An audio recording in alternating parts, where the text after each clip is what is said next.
Welcome back, guys. Automotive Inc. Today I'm helping you out by adjusting your fridge doors so they'll shut right. Before we get started, if you don't mind smashing that sub button, thumbs up, and notification bell, go over to the channel. We got tons of stuff. So we're working on the 2020 Heartland Big Country. We're calling BB, and we got a big Norcold fridge. Now this will work the same if you have a Dometic or whatever, single door or whatever. But this is going to be for the double door 18.5 cubic foot fridge. Now the problem we're running into, we already had a video on these handles, they were sticking, but in here you have this extra flap, and what's happening is it doesn't want to work, and it's actually dragging on the bottom. So this is going to be a simple thing for you guys to do. Now granted, it's going to be much easier if you have an extra set of hands, but whether it's the right side or the left side, this procedure will be the same. But you can do it on your own. Now, what we need to do is access our door bolts so we can take this lower door off and basically shim it from the bottom up. And again, if you need to adjust your lower doors, very, very similar procedure.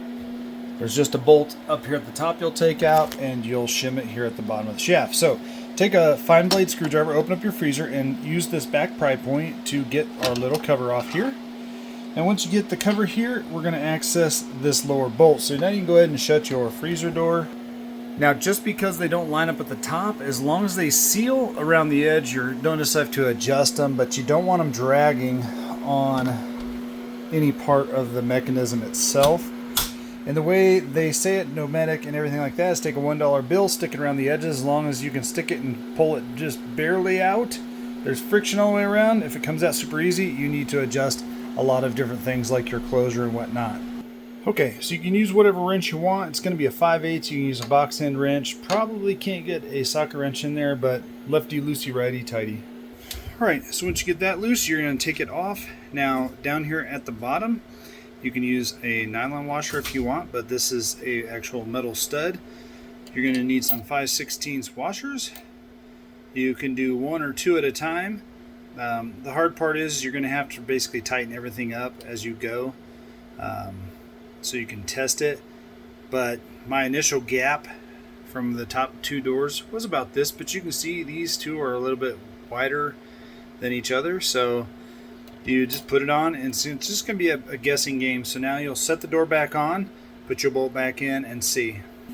Alright, so we put two washers on there, got it back in there, and this wouldn't slide underneath here with the upper bushing that's on the fridge. Took the one off, put the thicker of the two back on. Now we can look over here, and our lower flap is not running on the door, and it works every time. Before, this was just striking too low, so now it's working great as I sit on a trash can right in my butt. So